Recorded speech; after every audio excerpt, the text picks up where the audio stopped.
Today on the podcast, a Mantlepiece moment that reminds me to shop secondhand, a novel that kicked off a worldwide cultural phenomenon, and of course, what magical book I have pulled down from my to-be-read shelf.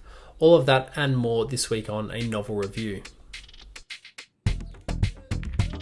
Hello and welcome to the Literature Podcast, a novel review. My name is Seamus, your host, and together we will discuss, dissect, and explore the wonderful world of literature. And the wonderful world of literature is a vast and dense jungle. So let's start making our way through, one book at a time.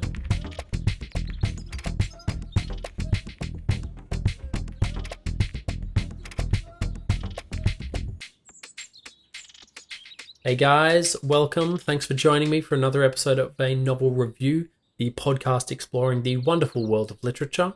My name is Seamus, I am your host, and for today's episode, Harry Potter and the Philosopher's Stone. But before I jump into this book, I always take a moment to reflect on any Mantlepiece moments, something to highlight from the week past. And in this past week, I was in my local charity shop, one of them, and naturally when in these shops, I always head straight for the book section. And I found this absolute beauty, The Wager by David Grann. The cover on the book is simply incredible. A ship battling a storm in the ocean. And I originally scouted this book as a possible one to do my judging a book by its cover episode, which of course I went with Cherry by Joanne Beard instead, because this one is called The Wager, a tale of shipwreck, mutiny and murder. So that's kind of the story right there. It wouldn't have been too much judging, which would have been cheating, which would have been no fun. Nonetheless, I still wanted to get it because, I don't know, it just, the cover is just so incredible. David Grann, for reference, the author, he released this book last year in 2023. He also wrote Killers of the Flower Moon, which of course has now been turned into a film by Martin Scorsese. So he's having a pretty good 12 months.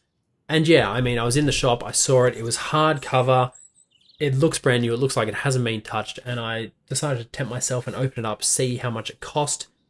Brand new, it's normally £20, this one was £4, so an obvious choice in the end. I decided to purchase it on the spot, and yeah, just a reminder that, you never know what kind of buried treasure you're going to find when rifling through some of these shops. They're always, good fun, so make sure you check out the book sections more often.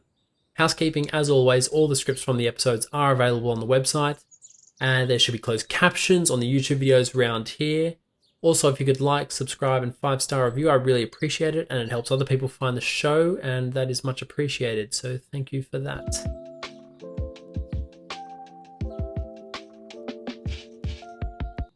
Here we are, Harry Potter and the Philosopher's Stone. Ever since I said I was doing this, my Instagram has just been overrun with Harry Potter information, which I have naturally been passing on to you guys, perhaps even to an excess, if that even exists. No, I'm glad to be here and be able to finally start talking about it, discussing it, the first of 7 books. So much to unpack, to discuss, to consider, and to think about, but for me, this first book was really about setting the scene for the following books. They, of course, all connect, but for this, I will try to keep the conversation isolated to just this book, but I admit that is going to be difficult. Now, for those who are odd and haven't read the book or seen the films, I will do an overview of the book. Basically, Harry's an orphan boy living with his terrible aunt and uncle and cousin. They don't treat him that nicely, even making him live in the room under the stairs. I say room, I mean closet or cupboard, but basically the room where we push as much stuff as we can. Anyways, basically along comes Hagrid, who is an enormous character, who tells Harry not only is he a wizard, but that he is one of the most famous wizards of all time. When he was a baby, there was a dark wizard who must not be named, although I will name him as Voldemort, who killed Harry's parents and went to kill Harry with the killing curse.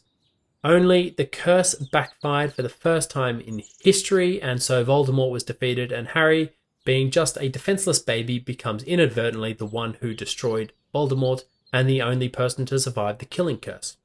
Not bad. Now, age-appropriate Harry is set to begin his education at the Wizarding School of Witchcraft and Wizardry, and so begins the tale of a magical world that Harry steps into, Hogwarts. And he might think that stepping into a new life is full of wonder, full of chance, a chance to escape his current humdrum life, the abuse that he has lived through and lived under. What he doesn't realize is this world of wizards and witches is just not all sunshine and rainbows. So, let's dive into the meat of this story. I said this on a previous podcast episode, but I cannot remember ever reading this book as a child. So when it came to this reread, I was unsure if I personally had read this book. I have had it read to me as a child, and then of course watching the movies a lot. But reading it, I was unsure of from my own personal experience. So that when I first started to read it, I was surprised at how ridiculous the story seemed. How the characters just seemed like caricatures. On the back of the book, J.K. Rowling is compared to Roald Dahl as a children's writer, and she is celebrated as a children's writer. I do wonder what her thoughts were at reading these comments. Annoyance? Patience? Giddy excitement? J.K. Rowling knew the story of Harry Potter when she started to write it. Maybe not all the details, not every scene, but she already had the ending in mind. Already knew the conclusion. Basically, she knew that this story, this first installment of the series, was only a precursor, a warm-up to a story that might concern kids now, but is in no way childish. And it is a book and series that rewards rereads. Because Rowling already had the ending in mind, there are small glimmers of foreshadowing that maybe she didn't even know at the time, but maybe she did.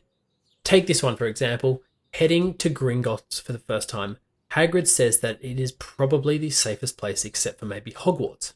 Of course, after some time, Harry asks this very direct question. Why would you be mad to try and rob Gringotts? A very simple line made brilliant by the fact that in the final book, although we're not there yet, but in the final book, who tries to rob Gringotts? Harry. Now, this second one, I have to admit I did not catch. I did not pick up on it when I was reading the book. Someone else did, and it appeared on my Instagram, but it's absolutely brilliant, and I think it's too good to pass up. So I should have got their name, actually, to give them credit, but alas, here we are. In the Dark Forest, when Harry is serving his detention, Voldemort appears and rears up after sucking the blood of a unicorn. After that, a centaur intervenes, and after being saved and carried away by the centaur, another centaur comes into the scene and implies that it was a mistake to get involved in saving Harry from Voldemort after what the centaurs had read in the stars. The implication being that Harry should have been left to be killed by Voldemort in the Dark Forest because the centaurs had read it in the stars.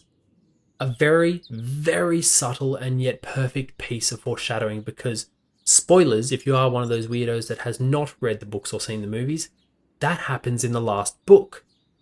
But let's move away now from foreshadowing to writing style.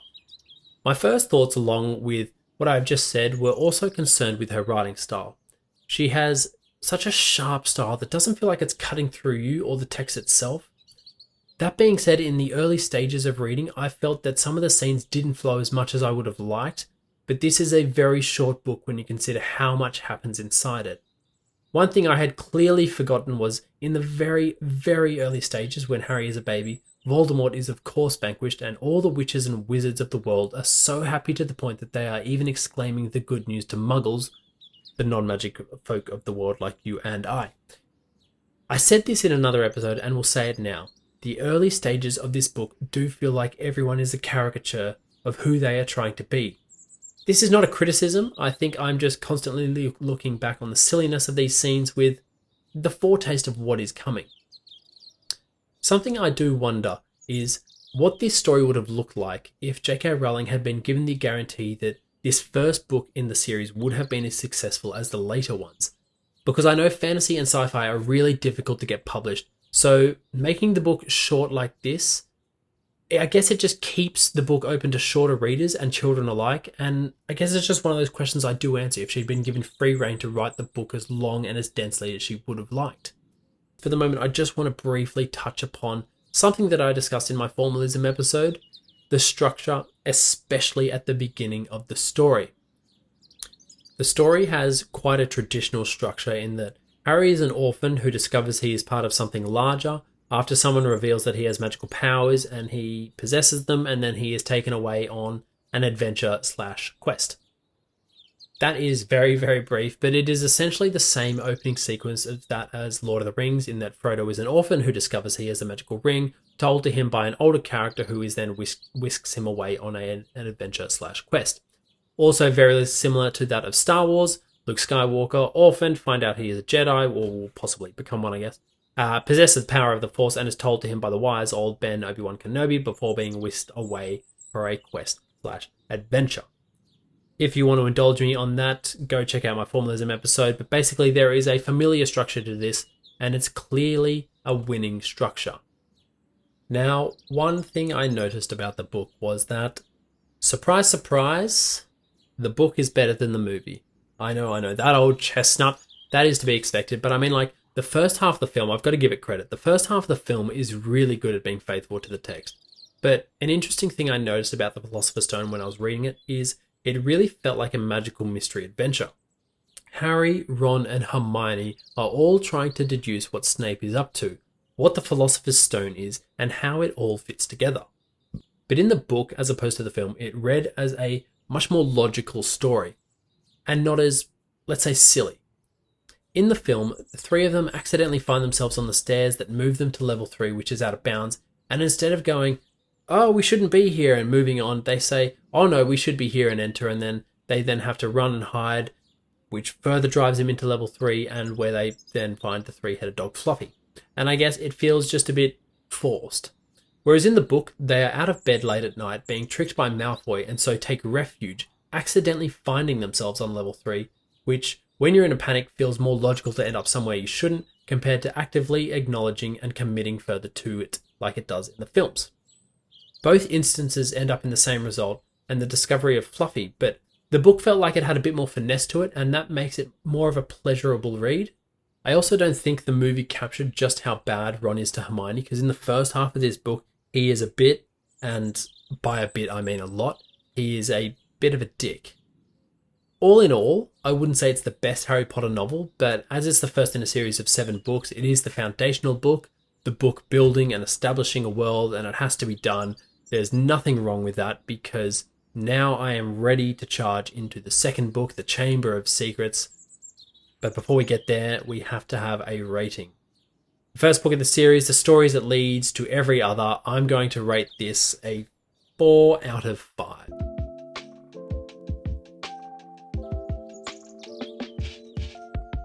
So what am I reading this week? This week I am reading a bit of W.B. Yeats. I picked up this beautiful edition in Rome. It is called The Tower, though that is not the poem I'm going to read for you. The book is the style of a Penguin cloth-bound classic, so it's a nice hardcover.